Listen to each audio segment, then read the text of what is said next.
Hey, what's up, guys? All right, welcome back. Um, so OBS had a major update yesterday, and Steam Deck plugin is not working, so I'm having to like manually push things in and over, but that's fine. We'll get over it. Guys, how are you? Welcome back to another episode of the OS Rick Project. I hope you guys have been doing well. I've been staying healthy, taking care of yourselves, playing some video games, enjoying some time off. Hopefully, you were off Labor Day. I hope you were off. But if you work retail, you're probably working, and I feel for you guys. I'm sorry. So how you guys been? It's been a while since I seen y'all. The last episode that's coming up is I'm recording this, guys, on Wednesday, September 7th. So it's right after Labor Day, and I had to change it up to how the podcast, which order I put them out.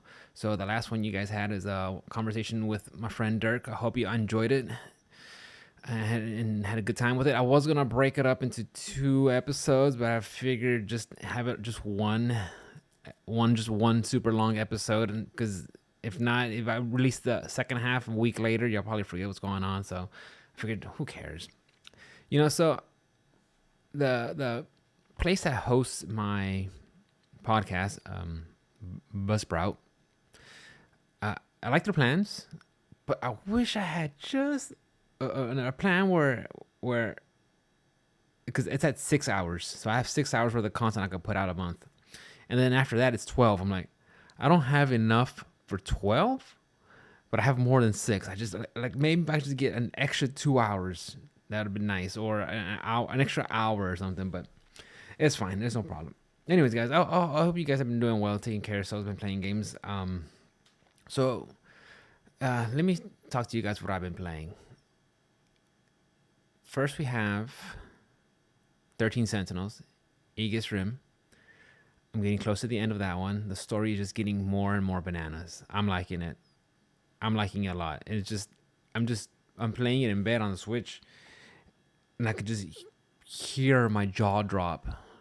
Holy, oh my god, like I can't believe that. And then my wife looks over. She's like, "What are you doing?" I'm like, "I'm engaged in this story." She's like, "You're playing a story game?" I'm like, "Yes, yes, I am."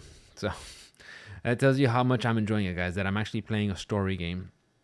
And again, the combat, I'm enjoying that also. I actually went back, and like most games that have which require you to do some objectives and stuff, you have D rank, C, A, B, C, all the way to S, and or it's a 3 star, you got a 3 star rank, or 4 star, 5 star.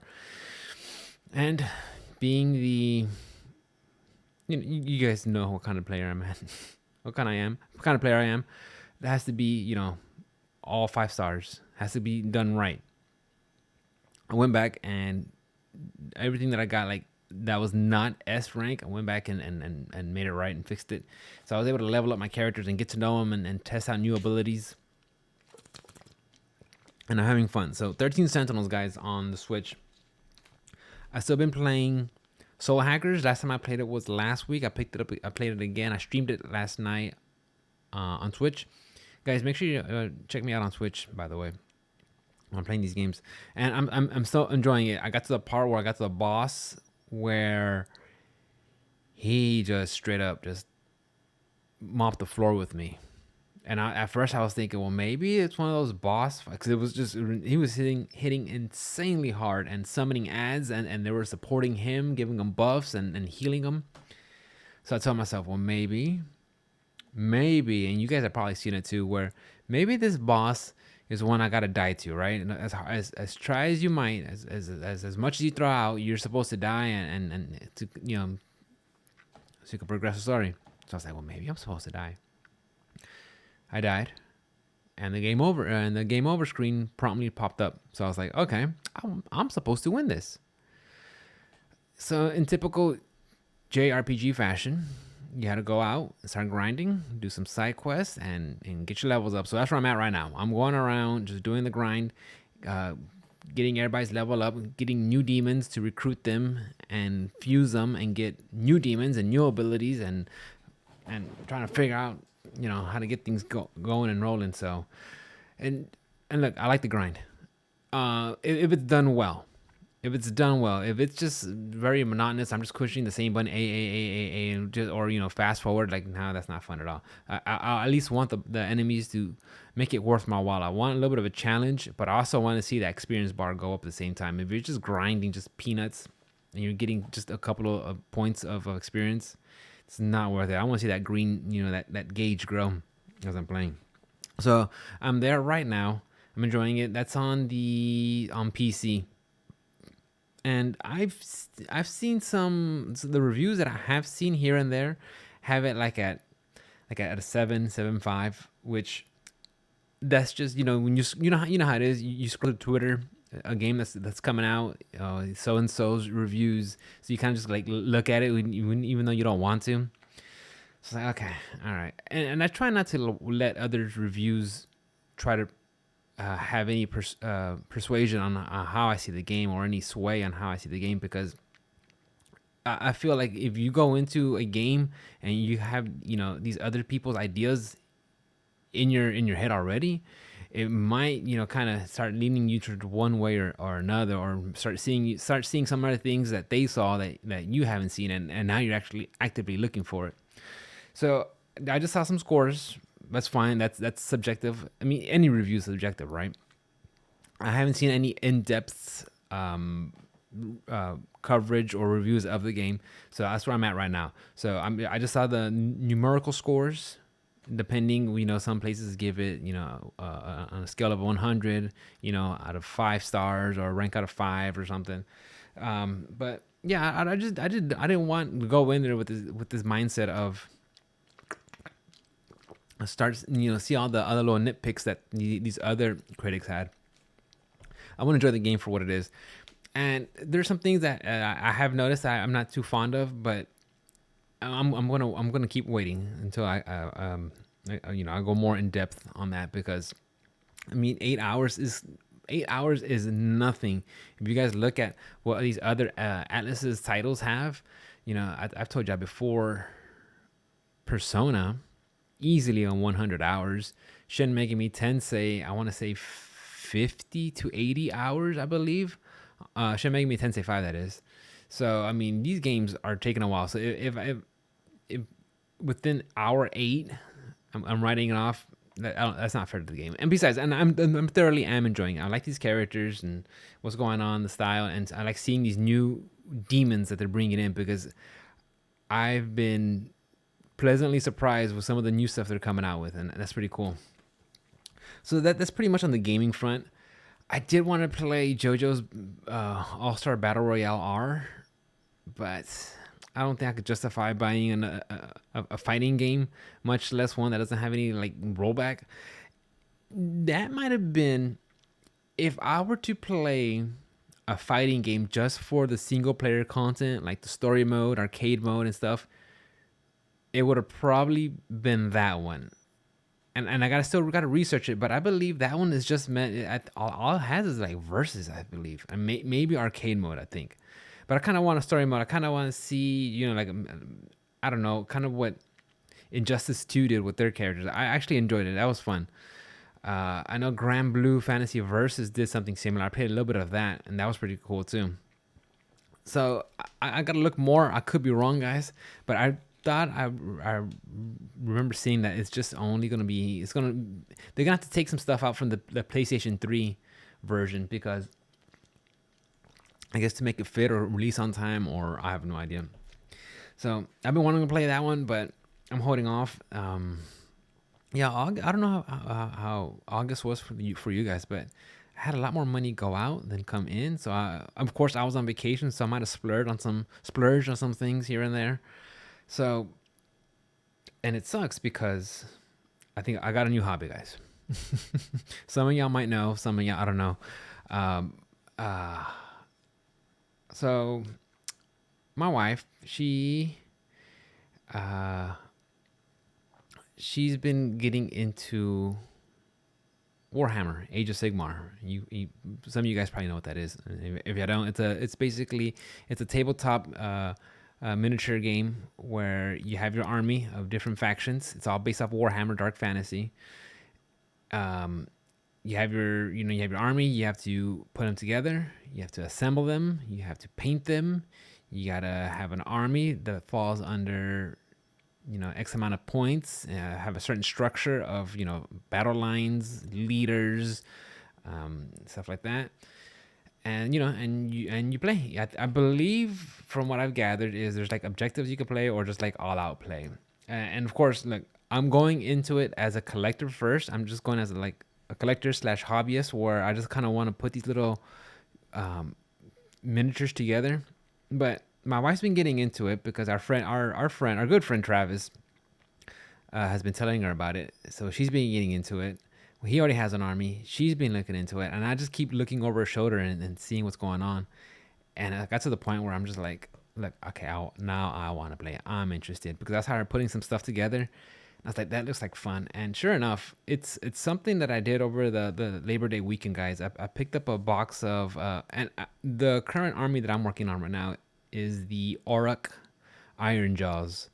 That's basically what they are. They are just orcs, hunkering, lumbering masses, pile of muscles that have big old plate armor attached to their body, and they go in there and they hit hard. And that's kind of like the play style I want. I want something. I wanted an army that just goes in there, hits them really hard before they hit me hard and kill them. Nothing too complex. Something just straightforward. So I told Mikkel about that, and she talked to Travis, and they said the orcs might be a good build for me. So I'm gonna try them out, guys. I'm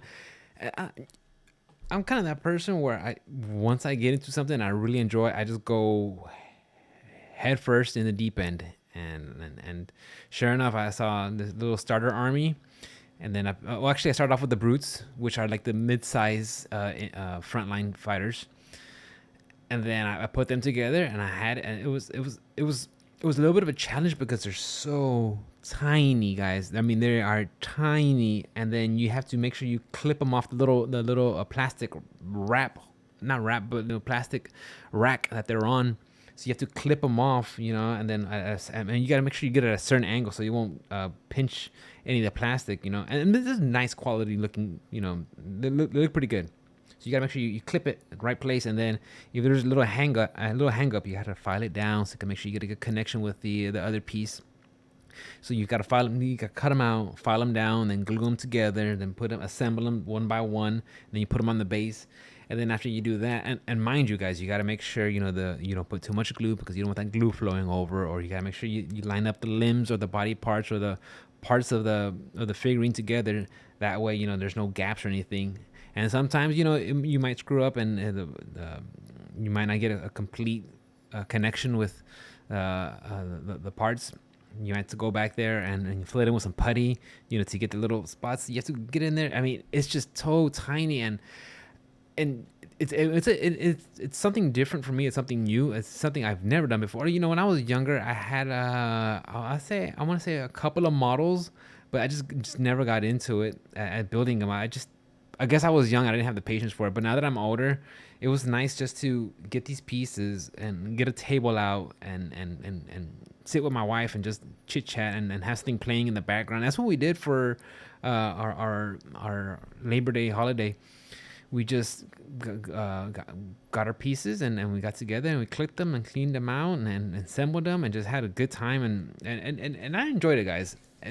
So even though I don't know the core rules of the game. I don't really know what army I'm going to be like, what pieces I need to fit round out my army. But even just the little things that I did, I really did enjoy just putting them together. So I'm looking forward to getting more pieces so I can assemble them. And I don't know if you guys have any experience with Warhammer stuff or Games Workshop, but some of their stuff can be really pricey. By some, I think all of their stuff is pretty pricey. So I mean, there's a hefty tag, at least when it comes to the prices of MSRP from the gaming shops. So just be warned, guys. It's expensive, but it's almost like any hobby that that's very niche that you want to get into can be expensive. I mean, whether it's video games or building miniatures or collecting controllers, or going out. Who knows? We all know we all have these hobbies, and we know they can be expensive. Podcasting, that's an expensive one, right? So I've been doing that, and I have them right here on the wall, but I have the screen all fuzzed out, so they'll just, you see a gray lump. Hopefully this weekend, I'm gonna get with my wife and our friend Travis, and we'll get together and get some our tools and little crafting kits, and get together and help kind of smooth them out. I got to get some putty, and I got to roll it up real tiny and just stuff it into little seals that didn't form right. And then I'll hopefully be able to paint them and then show them off to you guys, and tell me what y'all think. But yeah, that's pretty much it. What I've been playing. Do you guys want to talk about the TV shows that have been going on? How do y'all feel about that? I was actually talking to some of my buddies on Twitch. My buddies Viet and GDB, gosh damn bad. And I asked them what they thought about the games, about the shows that's going on. And one of them, I believe my friend Viet said, and he's been on the podcast before, guys. Y'all probably seen it. Check out that episode. He said they just isn't watching it because I'm paraphrasing here, but if he's watching TV, he's not playing games. I'm like, okay, that's a nice way of looking at it, because these TV shows can get up there, especially if you're not on them. They easily go anywhere between 30 minutes to an hour each, and then if you're trying to watch them back to back, then it starts adding up real quick. So I was like, okay, that makes sense. Given with all the press and the hearsay and all the comments that are going on with these shows.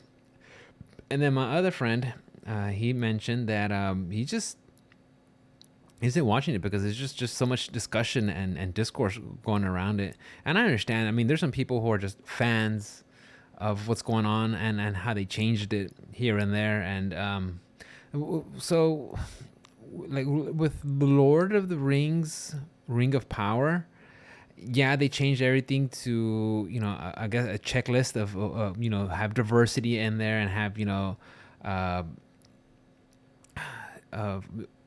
elves, different skin color. That's the norm. Dwarven princesses that are different colored than the norm and stuff, and characters. That's fine, whatever. Like I don't even see it. Like at first, I was thinking, oh, they're just doing it for diversity, just to be like, oh yeah, check us out, we're cool. And just watching it, like, okay, I don't care, whatever it is. It is what it is, right? But it's not even a good show.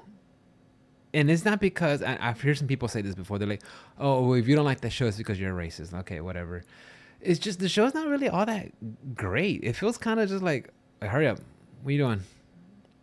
It looks almost too polished on some parts. It's just like, I don't know. You guys kind of have to watch it. I feel the pacing is a little too slow. Also, some of these characters are just, blech.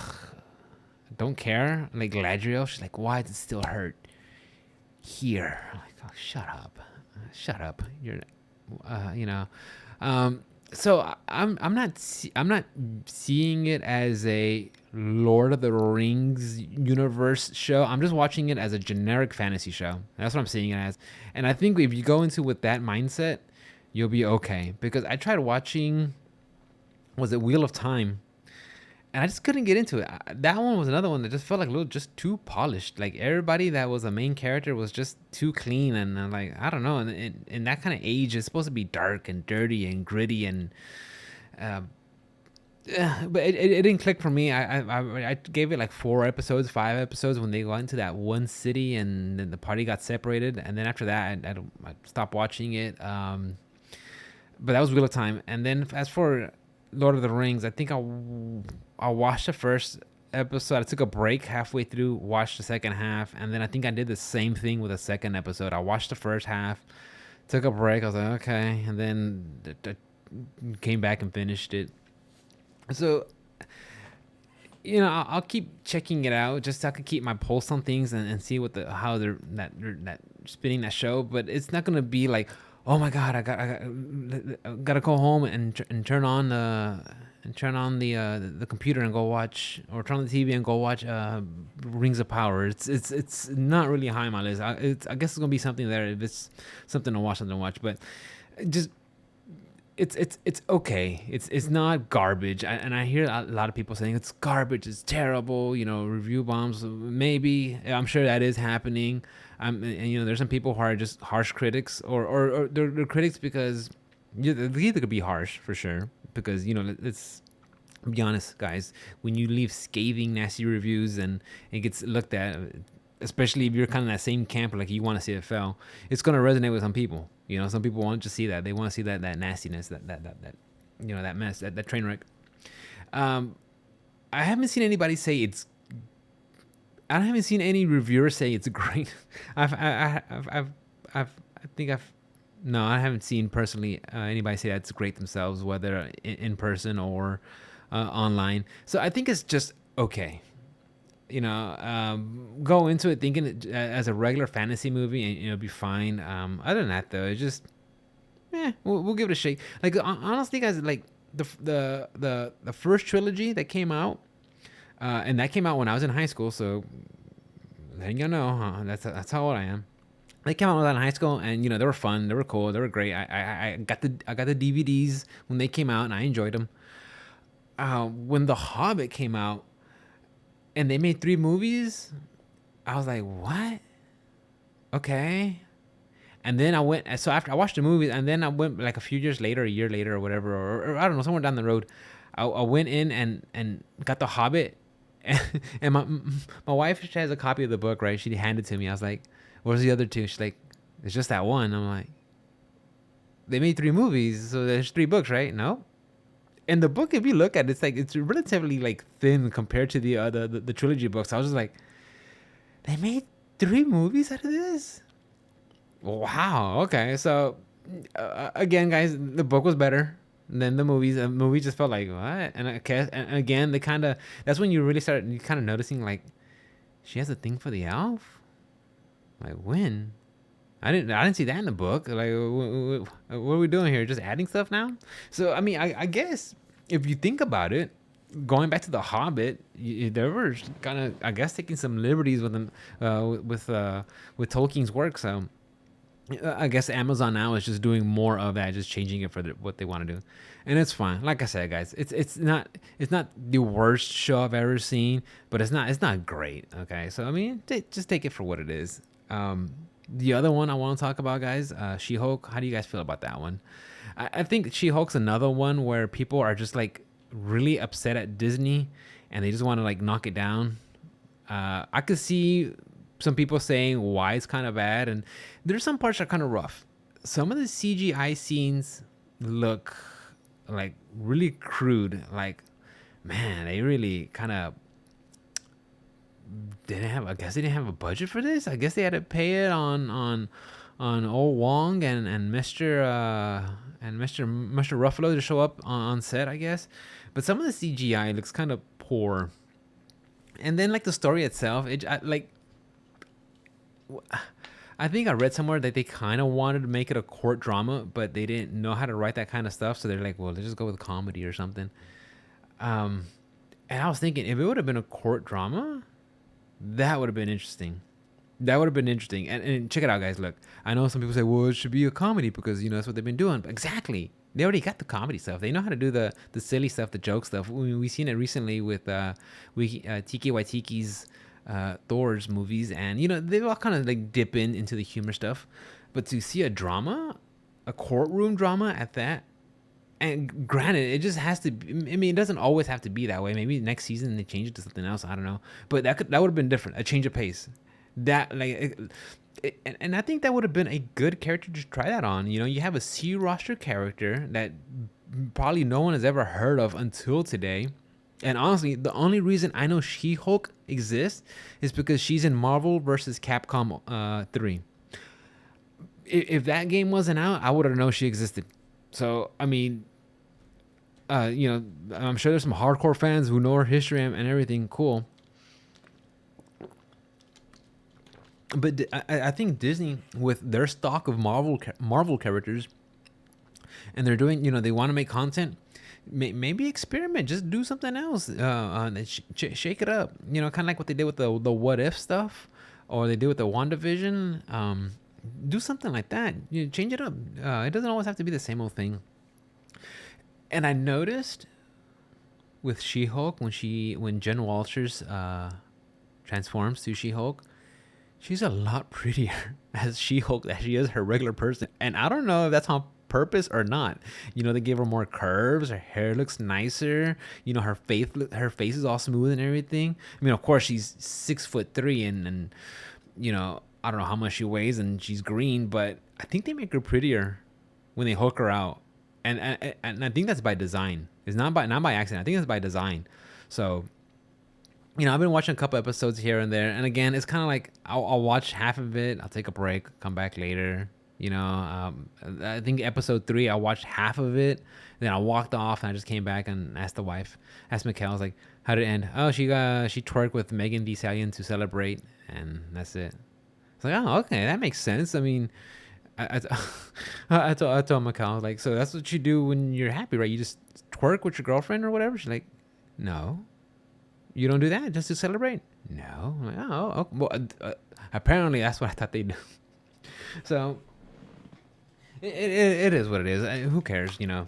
Yeah, but She-Hulk, like, it's. And again, it's probably Disney's thing where if you don't like it or if you critique it or review bomb it, you're a misogynist or something like that. It's like, no, it's not a great show. It's easy. It's like junk food, you know. It's like a candy bar. It's okay. You know, it's not good for you, but it's okay. You know, you take it in a pinch or something when you're really hungry or something. And then let's talk about House of Dragons, Game of Thrones. You know, I wasn't sold on the first episode. I thought it was just meh. Okay, there were some scenes where I was like, oof, ooh, okay. I did not have to see that. And I'm not talking about the Melee tournament, okay, guys? And of course, you know, the first episode, you got to start off, you know, you got to start off with your sex, your violence. You have to start off strong on your first episode to really draw them in, you know, whether, you know, they're in a brothel or there's, you know, they're having a freaking fighting to the death at the tournament, or, you know, showing off the dragons and CGI fest. It just, I really enjoyed Game of Thrones so much, especially that first episode. I mean, the first episode ends with Jaime Lannister throwing Bran out of a freaking tower. Like, you haven't seen that before. So now with House of Dragon, it's kind of like, all right, you guys really got to up the game, you know. And it's just like, it was okay. You know, that's what I thought about the first episode. The second episode, I thought it was a little bit better.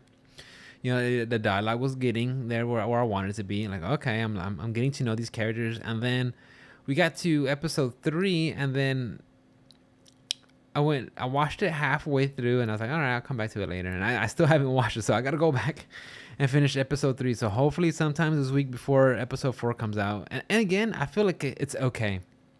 It's okay. And the fault with House of Dragon is Game of Thrones came out first. That's the problem.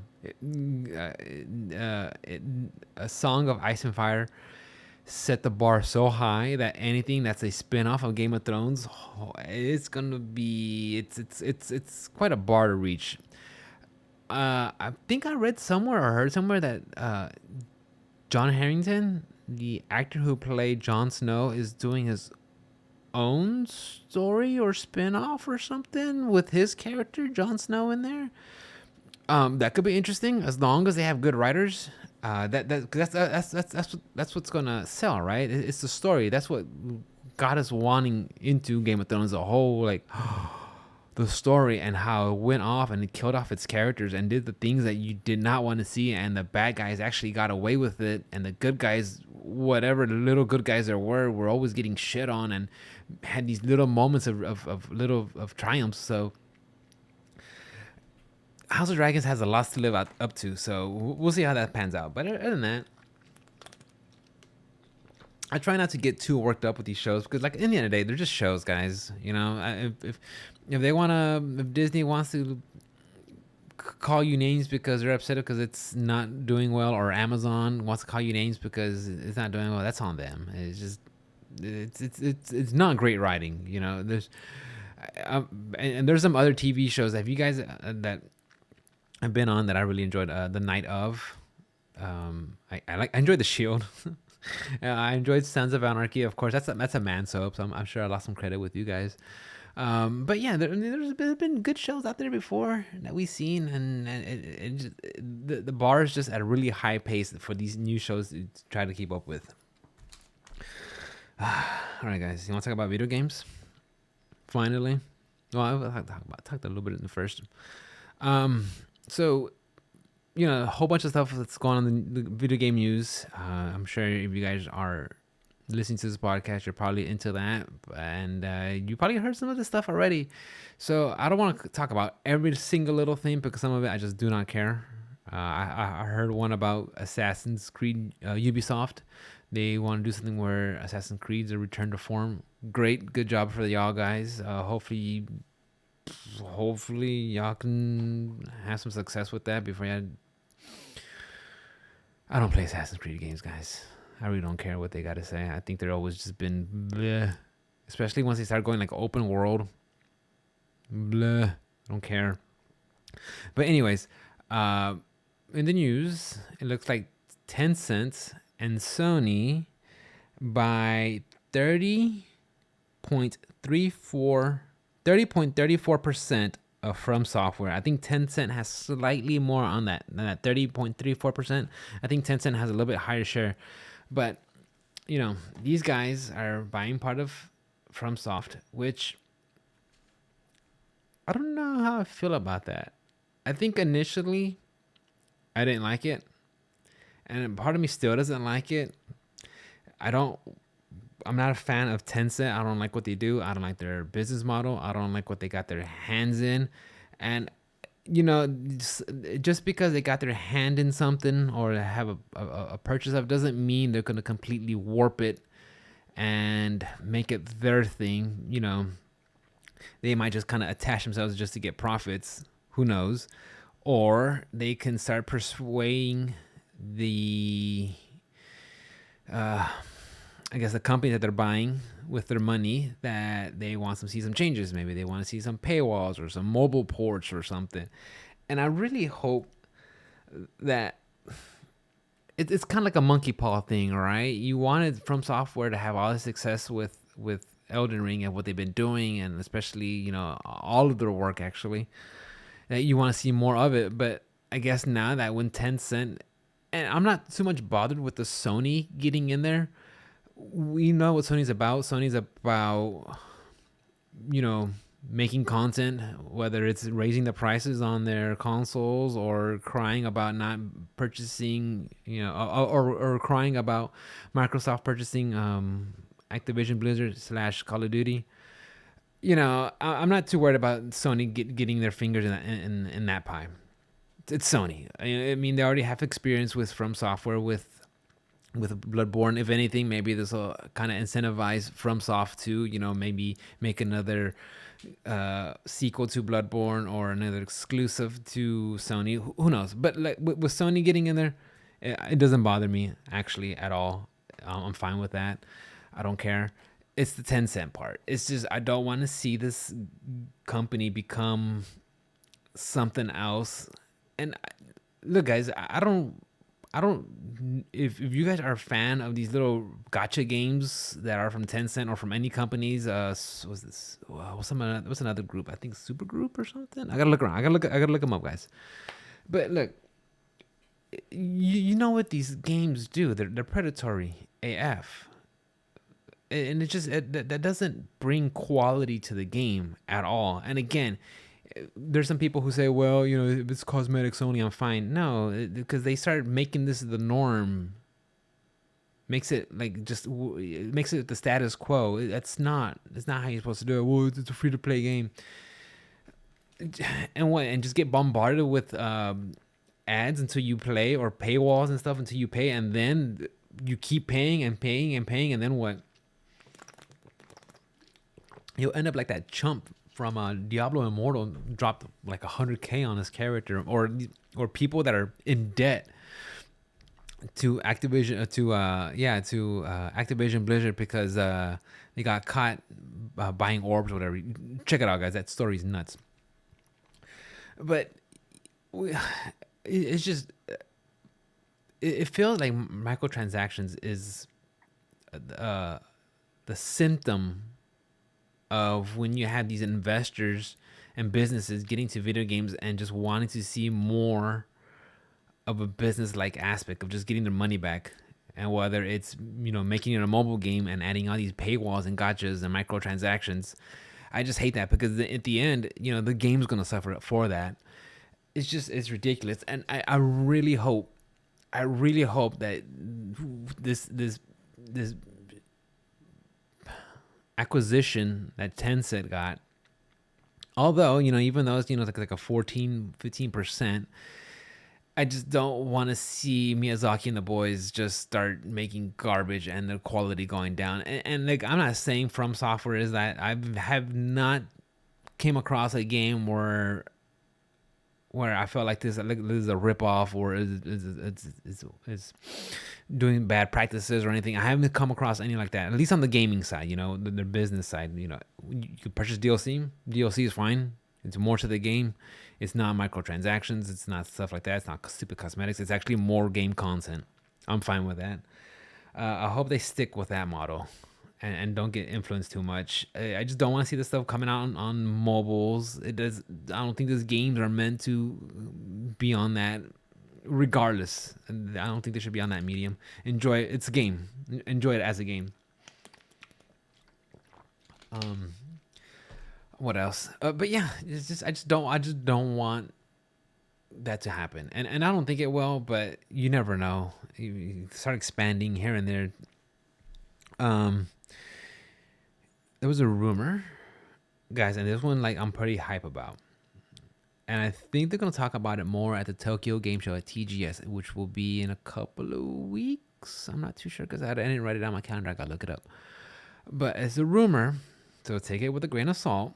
We don't know, is that Konami's to reveal a remaster of Metal Gear Solid 1, 2, and 3. I am a big Metal Gear Solid fan. I am a Kojima fan. What Konami did to Kojima to push him out, I think that's complete bullshit. We all know that. Everybody who's a fan knows that. That's complete shit. The fact that Konami is sitting on these IPs, Silent Hill, Castlevania, Metal Gear Solid, and not doing anything with them is a shame. Especially for the older gamers like myself, the older millennials. Because if you're in my age group, you probably grew up with these games and fell in love with them. And have, a part of your childhood attached to them. I would like to see these games. I would like to see these games. Again, I hope it's not like one of those nostalgia things where you go back and you're like, ooh, great. I should have left it in my memories museum where you remember it being such a great experience.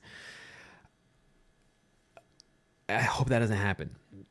But we have seen. Okay, I take that back. I was gonna say we work with Demon's Souls, right? When Blue Point got a hold of it and brought it back, but then I remembered, yeah, I never played the PS3 version, but the Demon's Souls port or remake from Blue Point is pretty damn good. I kind of would have liked to have seen that. I wish Sony or Konami would have talked to Sony and be like, look, we want your Blue Point to do one of our Metal Gears. That would have been dope. But we'll see. They say they're gonna have a rematch, and it's a rumor, guys. So we'll see. But I think that would be great. Metal Gear Solid on Shadow Moses, and Metal Gear Solid 2 is fine, and then Snake Eater. Great. I am excited. I would like to see that. I don't know how you guys feel about it. Please let me know. Please let me know because I'm very curious. What else did we talk about? Oh, I wanted to talk about how much I hate Fortnite, but I can I'm trying not. I'm trying to stay away from the negative videos and not just talk about something I don't like all the time because I don't want to do that for you guys. I don't get me wrong. I like to vent and just let it out, but I want to keep that to a minimum, okay? Because I was gonna just shit all over Fortnite.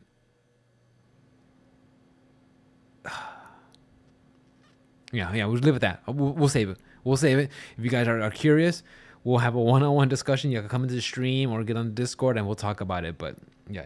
Anyways, I'm sure you guys probably been heard about this or been keeping up or maybe seen some things here and there. Back in October of last year, or was it November? Sometime in the fall of last year, we heard about. It was fall or early winter. I don't know, one of those two. I won't say fall, late fall. We heard about Microsoft going to make a acquisition of Activision Blizzard and all their stuff, and we talked. I've talked about it before. I'm sure you guys have seen about it. You know, they were gonna investigate it, make sure it's all clear, make sure it's not they're not running. You know, it's fair and balanced, and it's not causing a monopoly. And they're going through checks and hoops and everything. And but so far it looks like that might be going through. It's still not 100% yet, but of course they got to clear it with so many bureaucrats and stuff like that. So the more and more that seems to be a reality. I think Sony, and from what I've seen, their president, Jim Ryan, is starting to get really upset, QQ, that with Microsoft buying Activision Blizzard and them, you know, which are the creators of Call of Duties, with them having that, you know, that kind of franchise has the power to, you know, persuade a consumer to make purchases to consoles when it comes to that game. I think Microsoft said after it goes and they acquire it, you know, they'll still have their platform, they'll still have their games out on PlayStation for the next 3 years, and then it'll be, you know, strictly on their platform. And you know, from what I see, it looks like the guys over there at Sony are really upset. They don't want that to go through, but that's the business, right? That's capitalism. That's how it works. If you want to make them come to your side, maybe you buy them and make games for your platform. Doesn't that, I mean, that's how it works, right? It's a free market. Buy them if you really want them. Doesn't Sony also have first party studios that makes games only for their platform? Santa Monica, Insomniac, Sucker Punch, Blue Point, you know, all of them, all the guys who made, you know, your God of War, your Naughty Dog, your Last of Us, your Ghost of Tsushima, your Gorilla. You know, you have all these companies that make just games for you. I mean, you already do it, so what's the point? You know, they're gonna do it also. I believe it's honestly because as okay as these first party games are, they're all emphasis on single player content, right? It's you and the protagonist. You go on an adventure, whether you're collecting things or escorting somebody through a city, or fighting off zombies, or having over the top action, or following a golden bird in the field somewhere. I mean, that's what they focus on, right? They have these strong narrative-driven open world action adventure games, but it's not what Call of Duty brings to the table. Call of Duty is massive. I'm not a fan of it. I mean, I played it back in the day. I enjoyed it up to Modern Warfare, and then after that, I just didn't care anymore. I'm done. I'm done with those games. You know, they're fine, but there's nothing for me there. So these games are huge. They're big. I mean, they sell every year. They're always, if you look at it, they're going the as much as well as Elden Ring has been on the charts for selling units. Call of Duty is gonna just be up there. It's probably gonna surpass them. That's just honestly, guys. If you look every year, it's always a Call of Duty for the best selling game of that year. Elden Ring just has it right now because it came out early, and they're holding it down for right now. And I love Elden Ring. You guys know that, right? I bought the game twice. Okay, on PC and PlayStation. But what Call of Duty does is massive, because yes, they have multiplayer. Yes, they have their BRs, which they've been integrating after the last couple of games. Yes, they have, just campaign. So they have everything that you want, whether you want single. And look, me personally, guys, when it comes to the Call of Duties, when Black Ops 4, ooh, that was a whistle. When Black Ops 4 came out, and they said there is no campaign, just multiplayer and battle royale, I was like, fine, I don't care about the story. Of course, that's just me speaking. There are some people who like the main campaign, who play first-person shooters for the main campaign, and that's perfectly fine. As long as multiplayer's in there, that's where I'm always going to be gravitating to when it comes to the Call of Duty games. So the fact that these games have all that, it just brings in a whole bunch of people. It's massive. It's massive, and I think Sony is missing out. They don't want that to happen and to go on Xbox. But the thing is, you don't go into the business of buying, of making acquisitions of game developers and studios just to like let them everywhere, just to put them on every platform. Yeah, maybe you honor some contracts and have it for a certain way, but eventually, when you have something that massive that really has a following, you're gonna want to put it on your console, to put them, whether it's on your console or on on some sort of your ecosystem, that's whether accessed through PC, console, mobile, whatever. They want you there, spending time on their stuff. So I mean, I don't know why Sony's just upset about it. It's like, well, then buy them or make something that rivals them. Make another game that make a first-person shooter that's really good. It's a tall order for sure to compete against a Call of Duty franchise. Good luck. Stick to what you're good at. Making these single-player games. They're really good. Yeah, I just don't understand it.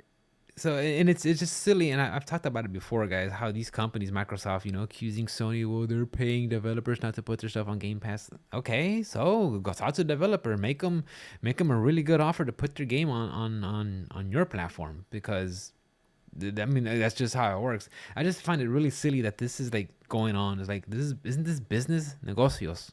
It's business, man. And, there's gonna be some fanboys who are just gonna be upset or just really proud and be like, "This is why this is the best." Like, no, I mean, Microsoft needs something. What's on the Xbox that's worth playing? Halo. I hear it's doing really, really bad. Really bad. It's unfortunate. That's like they're one of their flagship companies. Like, why are you treating it this way? I don't know. It doesn't make sense. I just, like, ever since, like, enjoy it, guys. Enjoy it. What else we want to talk about, guys? Anything else? Anything else we want to talk about? I think that might be it, guys. I think that might be it. I'm not too sure. Yeah. I want to say, guys, thank you for hanging out. I really appreciate it. You are the best. I love doing this. Make sure you catch my streams, guys. Hang out. Like I said, I've been playing Soul Hackers. I might squeeze in some 13 Sentinels, or I'm thinking, check me out, guys. Check it out. Maybe do some streams where I just do work on some of my Warhammer army. Maybe I'll cut them out, glue them together, and just hang out and chit chat with you guys or paint them or something like that. I don't know. Let me know. Would that be interesting? Would you like to hang out?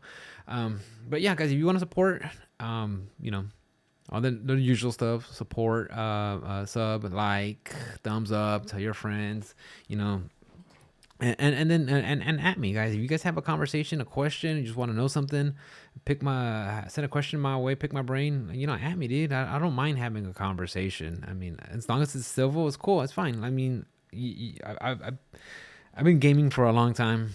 I've seen it. I've been enjoying it. I'm still a fan. And that's why like I critique it, guys. It's because I've been doing it for so long. I love doing it, and I just want the best for everybody. And again, that's why I get worked up with microtransactions, because I think they're predatory. Oh, and maybe next week we'll talk more about Tokyo Game Show, see what we saw, and see what we're excited for. I want Capcom to show some more Street Fighter 6. The more and more we get closer to next year, the more and more I'm getting more excited for Street Fighter. Oh, we also got to talk about hitbox and controllers and the antagonist button. You guys want to talk about that real quick before we wrap it up, or not? Okay, we'll talk about it real quick, okay? We'll keep this under an hour, so a couple more minutes. Okay, look. I was talking to my friend Johnny. He sent me a video from Eris, Avoid the Puddle, about hitbox equals cheatbox and everything, and he brought up some really solid points. Really, really good points, you know? And then I was watching Brian S. video, and he was talking about it. Also brought up some really good points. And I remember having a conversation with Ruben about this back, what was it, Anime Matsuri, on his podcast, and he brought up the point, well, maybe the software, the software has to change. Maybe the developers got to change, you know? That's a possibility. I'm sure right now with Street Fighter 5, that was an oversight. Hitboxes probably weren't as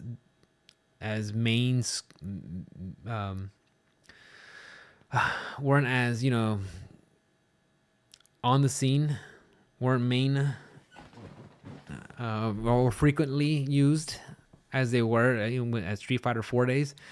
So when, you know, Street Fighter 5 came around, it was probably a big oversight, being able to hit two buttons at the same time to get instead of two movement buttons, just go to neutral instead of having to let it go. You guys have to look it up. But yeah, maybe with Street Fighter 6, Capcom has to implement something where if you hit one button back, if you hit something else, it's not going to override it, you know? Yes, you actually go back to neutral to reset it. So, you know, they've been bringing up these good points, and the conversation with hitbox, I've been pretty fascinated because you guys have probably heard me talk about it, where, you know, this is a very slippery slope, but there has to be a conversation about it, and it's been going on, you know. And again, like I said, guys, just because someone hands you a hitbox or a leverless controller, it doesn't mean you're going to be top dog and you're going to win and that's it. Evil's in the bag. You're done. You know, that's not going to happen. You still have to put in some work. But is there some clear advantages with that? Yes. So what do? And the thing is, the FGC, the fighting game community, doesn't have a FGC president, vice president, speaker. They don't have that. It's going to be up to tournament TOs, tournament organizers, people who are running events, people who are, you know, doing the online tournaments and events and sanctioning exhibitions, to decide what they want to do. And it's going to vary per person, per event, per region. Who knows? You know. And the thing is, one of the good points that Eris brought up was, if you start just banning hitbox and alienate people from playing, what are you going to do? You need people to show up for your events. If you ban them and not let them play, what are you going to do?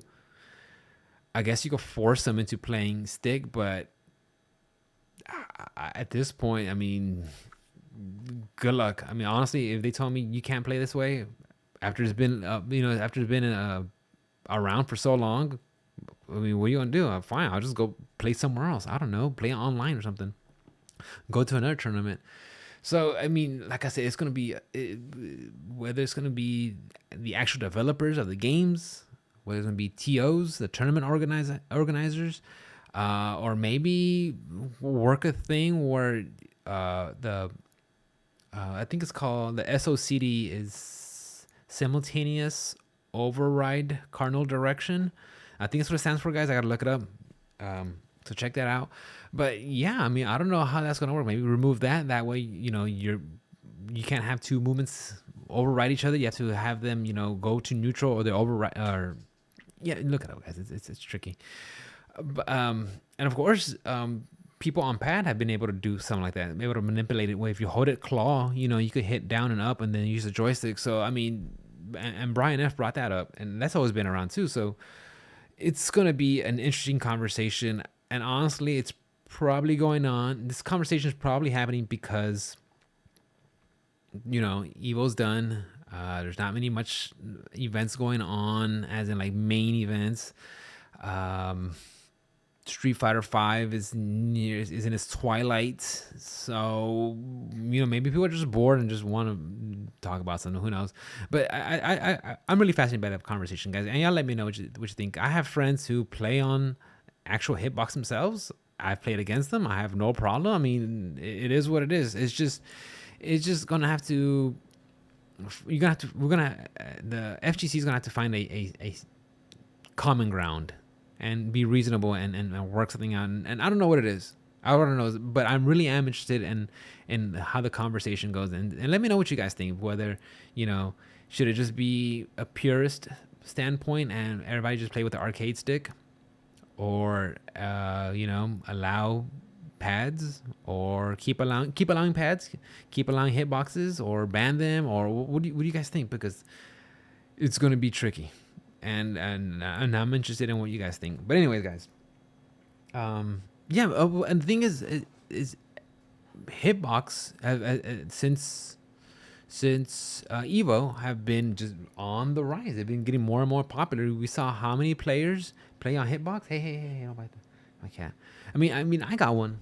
It's not a hitbox per se, it's leverless, and I've been trying it out. It's interesting. Of course I'm not good at it. I got to put in a lot of work just to be decent, and I suspect that's what you're gonna have to do too, also, if you want to be proficient with that tool, because it's a game changer for sure. But anyways, guys, I think I'm done for today. Thank you for hanging out. I really appreciate it. We're just about under an hour. I think again this month I might eat up all my bandwidth kind of early, so we might have a week we might skip something, or maybe the next couple episodes will be shorter or something. But anyways, I just love doing it, guys, and I don't feel like there's a certain length I have to go. Once I'm done, I'm done. I appreciate it, and sometimes I wish I could go more, but I try to just I want to go, especially like the 30-minute one. I wanted to go more, but I ran out of bandwidth. That's fine. Anyways, guys, enjoy the rest of your week. I hope you have a good one. Make sure to thumbs up, like, say hello, drop by in the stream, and just hang out for a bit. And I want to say thank you again, guys. I really appreciate it. Have a good night. Enjoy the rest of your evening. Stay safe. Take care of yourselves, and I will see you next time. Bye, guys. Love you.